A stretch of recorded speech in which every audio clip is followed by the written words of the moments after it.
میں نے کہا نہیں میں جواب نہیں دوں گا. وکیل صاحب آپ کو جواب دینا پڑے گا کہ نماز سب سے بڑی چیز ہے. حضور نیت کر کے کھڑے ہو جاتے تھے اور لوگ اسلام میں داخل ہو رہے تھے.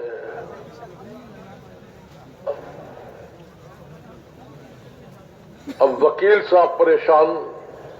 میں نے کہا میں نہیں کہوں گا, میں نہیں بتاؤں گا, آپ کو بتانا پڑے گا. کہنے لگے مولانا وہ تو رسول اللہ صلی اللہ علیہ وسلم کافروں کو دعوت دیتے تھے, وہ کافر اسلام میں داخل ہوتے تھے, آپ مسلمانوں میں کام کرتے ہیں. تو میں نے عرض کیا وکیل صاحب ایک بات تو آپ نے مان لی کہ رسول اللہ صلی اللہ علیہ وسلم دعوت کے ذریعے سے لوگ اسلام میں آتے تھے. اب آپ سے اگلا سوال میرا یہ ہے کہ جو اسلام میں داخل ہوتا تھا وہ بیت اللہ کے اندر نیت باندھ کے کھڑا ہو جاتا تھا نماز کی یا کیا کرتا تھا؟ وکیل صاحب پریشان. میں نے کہا نہیں آپ بتائیں.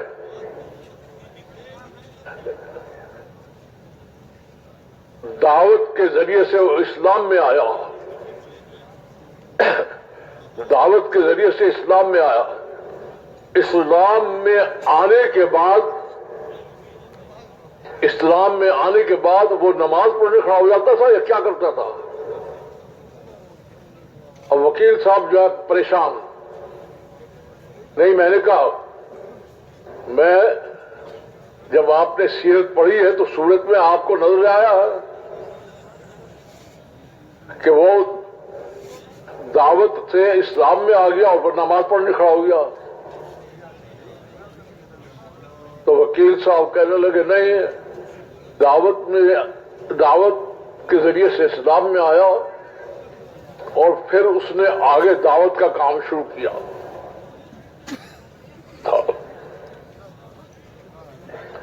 آپ سب تعلیم یافتہ ہیں, سب سے پہلے مسلمان حضرت ابوبکر ہوئے ہیں رضی اللہ تعالی عنہ. سب سے پہلے وہ اور شام کو 6 بڑے بڑے قریش کے سرداروں کو لے کر حضور کی خدمت میں حاضر ہوئے. عرض کیا کہ آج کی میری یہ کمائی ہے.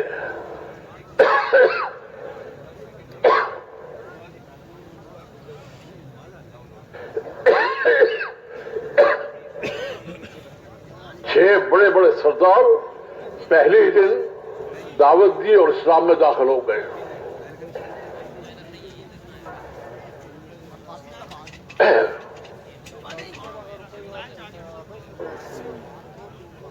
سیدنا ابوبکر رضی اللہ تعالی عنہ نے دعوت کے کام کو آگے چلانے کے لیے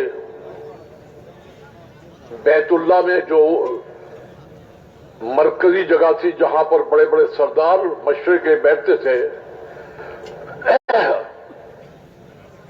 وہاں آپ کھڑے ہو گئے اور آپ نے سارے مجمع کو دعوت دی. انہوں نے بہت پٹائی کی, حضرت ابوبکر کو بہت مارا یہاں تک کہ بے ہوش ہو گئے. اسی حالت میں کسی نے اٹھا کر ان کو گھر پہنچایا.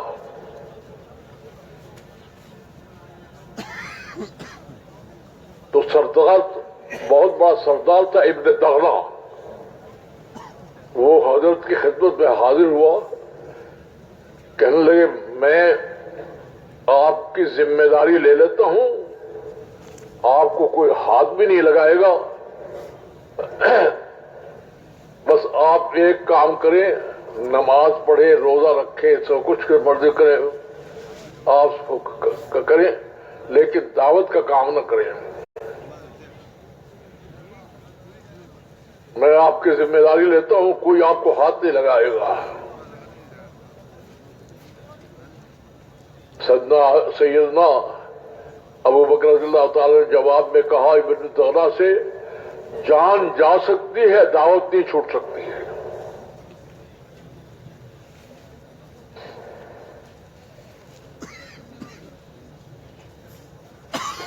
تو میں یہ عرض کر رہا تھا کہ اس امت کو میری اس بات کو اچھے سمجھ لے, اس امت کو عبادت پہلے نہیں دی گئی, اس کو دعوت پہلے دی گئی ہے. جو اسلام میں آتا تھا دعوت سے آتا تھا اور پھر وہ اسلام میں دعوت کا کام کرتا تھا.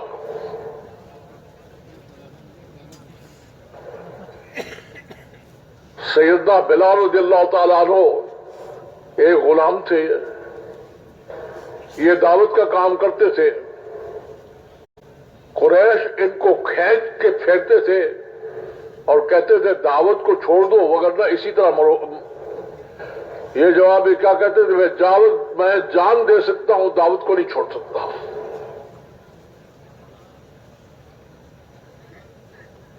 گرم ریت پر لٹا کر سینے پہ چٹان رکھ دیتے تھے تاکہ ہلنے نہ پائے. بہت پریشان کیا, انہوں نے کہا دعوت نہیں چھوڑ سکتا. اسی طرح سے حضرت عمار بن یاسر کا پورا خاندان تھا, سارا خاندان دعوت میں لگا ہوا تھا, مرد بھی عورت بھی. انہوں نے ان کی والدہ کو اتنا مارا کہ وہ ان کی جان چلی گئی. میں عرض یہ کر رہا ہوں کہ اس کو خوب سمجھ لیجئے کہ اس امت کو عبادت بعد میں دی گئی ہے, دعوت پہلے دی گئی ہے.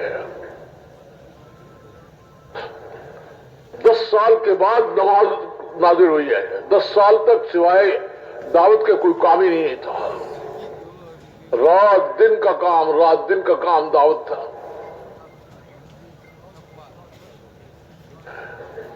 دن بھر محنت کرتے تھے, رسول اللہ صلی اللہ علیہ وسلم کی خدمت میں لے کر آ جاتے تھے. پھر اس طرح سے ایک بہت بڑی تعداد 100-150 کی اسلام میں داخل ہو گئی. لیکن کفار نے سخت پریشان کیا, بہت پریشان کیا. ہر وقت کی مار پیٹ تھی, ہر وقت کا سزائے دینا تھا.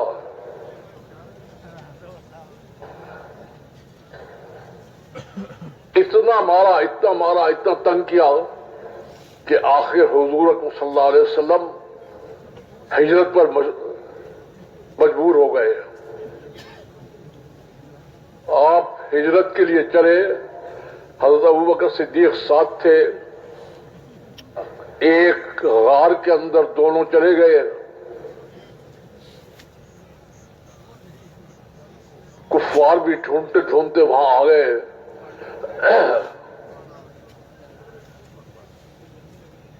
تو حضرت صدیق نے عرض کیا کہ حضور اب تو انہوں نے یہاں ہمیں پا لیا ہے, اب یہ نہیں چھوڑیں گے.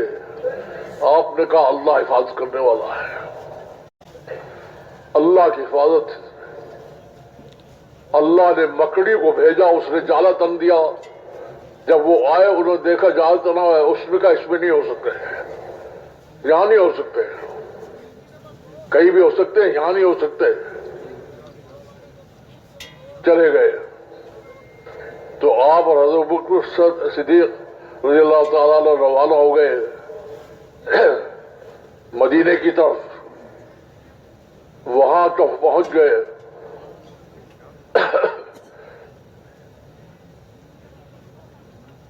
وہاں جا کر وہی دعوت کا کام کیا جو مکے میں کرتے تھے.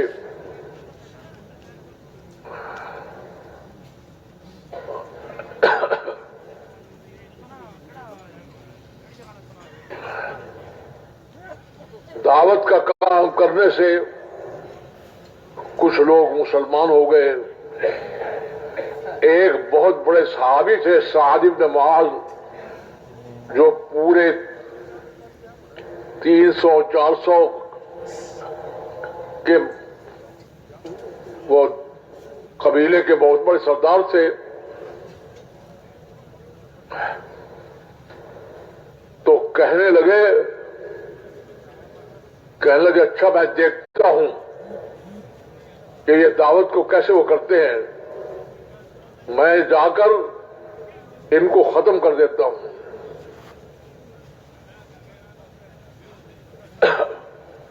یہ حضور اکرم صلی اللہ علیہ وسلم کو اور صحابہ کو ختم کرنے کے لیے آئے تھے۔ جب یہ وہاں پہنچے تو حضور اکرم صلی اللہ علیہ وسلم نے فرمایا ہماری بات سن لو، اگر پسند آئے تو قبول کر لینا، پسند نہ آئے تو جو مرضی ہے کرنا۔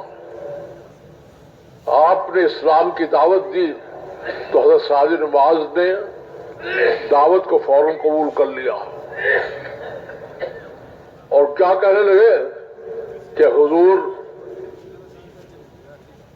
آپ یہاں آرام کریں، میں اپنے قبیلے میں جاتا ہوں، میرا قبیلہ 300-400 کا ہے، میں ان کو جا کر دعوت دیتا ہوں۔ تو حضرت سعد بن معاذ نے ان کو جا کر دعوت دی، پورا قبیلہ ایک وقت میں مسلمان ہو گیا۔ اس طرح سے مدینے کے اندر اسلام فوری پھیل گیا۔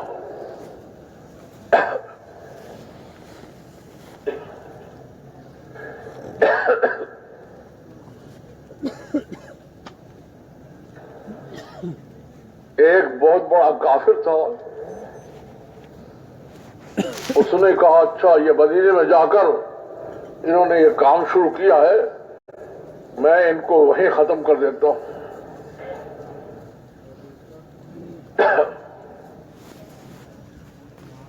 وہ مدینے میں پہنچ گیا اور مدینے میں جا کر حضور کے مجلس میں اس نے بات کی اور لوگوں کو کہا کہ یا اسلام کو چھوڑ دو وگرنہ میں تمہیں ختم کر دوں گا۔ مگر وہ ہمارے جیسے مسلمان تو نہیں تھے، انہوں نے کہا جان جا سکتی ہے، زمین جا سکتی ہے، گھر جا سکتا ہے، بھی بچے چھوٹ سکتے ہیں، اسلام نہیں چھوٹ سکتا اور دعوت کا کام نہیں چھوٹ سکتا۔ تو ایک دعوت کا کام مدینہ منورہ میں پھیلتا رہا،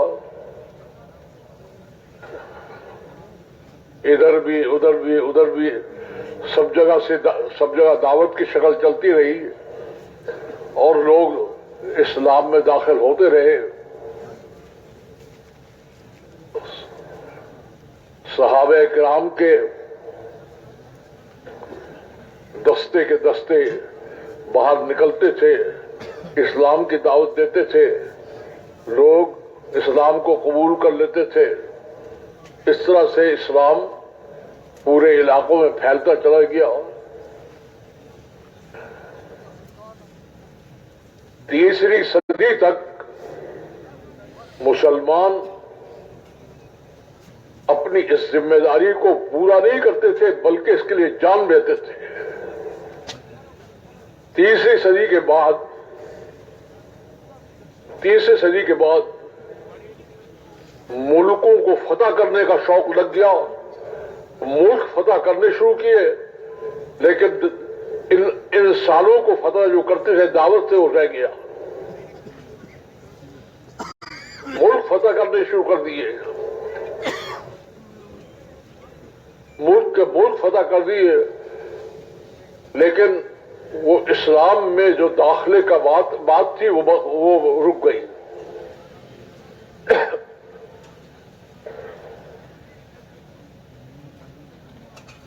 جس کا نتیجہ یہ نکلا کہ ملک تو ہاتھ میں آ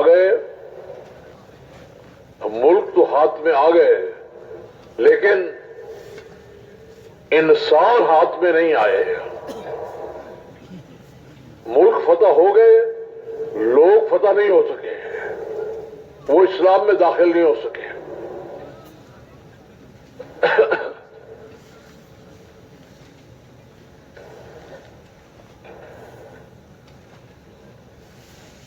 اب اللہ کو جو وعدہ تھا مدد کا وہ دعوت پر تھا، جب دعوت چھوڑ دی تو رک گئے. اب کفار اوپر آ گئے اور مسلمان نیچے چلے گئے.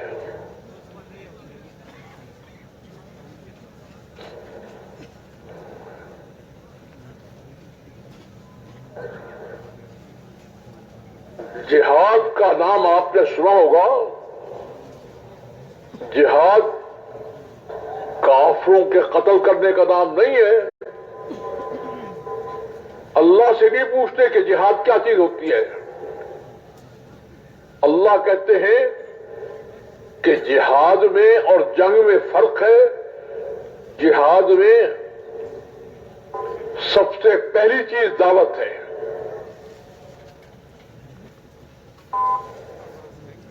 جہاد میں سب سے پہلی چیز دعوت ہے. دعوت دو. دعوت قبول کر لیں تو سینے سے لگا دو. دعوت فوری قبول نہیں کرتے، لیکن ساتھ مل کر رہنے اور آپس میں ایک دوسرے کے معاشرے میں رہنے کے قبول کر لیں تو اللہ کہتے ہیں ٹھیک ہے، یہ بھی ٹھیک ہے. اگر دعوت بھی نہیں قبول کرتے اور آپس میں ساتھ رہنے کو بھی قبول نہیں کرتے اور کیا کہتے ہیں تم اگر دعوت دو گے تو ہم تم سے جنگ کریں گے، تو اللہ تعالیٰ کیا کہتا ہے؟ اللہ تعالیٰ کیا کہتا ہے؟ اللہ کی بات سننے کی ہے.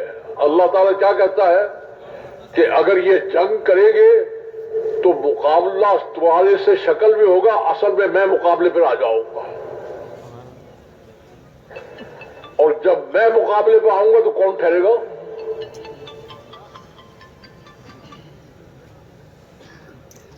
جہاد اور جنگ میں یہ فرق ہے. جنگ میں مقابلہ انسانوں کا انسانوں سے ہوتا ہے. جہاد میں مقابلہ شکل میں انسانوں کا ہوتا ہے، اصل میں مقابلہ اللہ سے ہوتا ہے. اللہ کے مقابلے میں کون ٹھہر سکتا ہے؟ اس واسطے جہاد میں شکست کیوں نہیں ہوتی کہ اللہ مقابلے پر ہوتا ہے. جہاد میں شکست کب ہوتی ہے؟ جب اللہ مقابلے پر نہ آئے.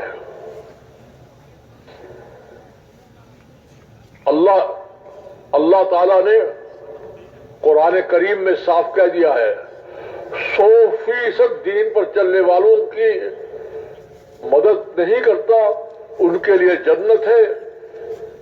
میں مدد کرتا ہوں ان کی جو میرے نائب بن کر میرے پیغام کو دنیا میں پہنچائیں.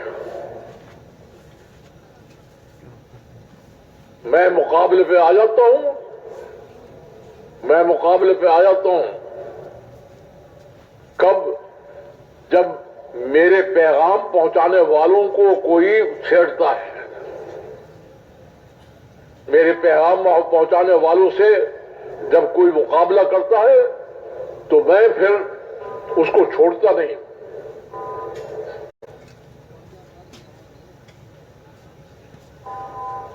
میرے پاس یہ جہاد والے آتے ہیں، میں ان سے پوچھتا ہوں کہ اس وقت جتنا جہاد ہو رہا ہے کبھی ہوا ہے؟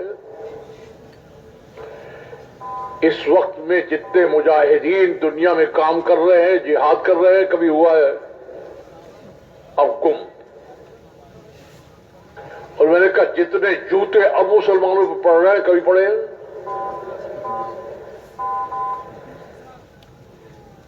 فرق کیا ہے؟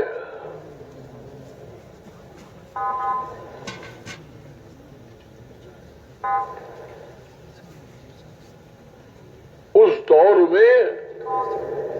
دور میں اللہ مقابلے پہ ہوتے تھے.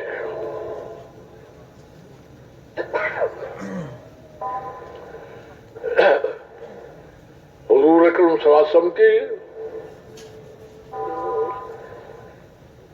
چار غزوات حضور صلی اللہ علیہ وسلم کے سب کو معلوم ہے، بہت بڑے بڑے.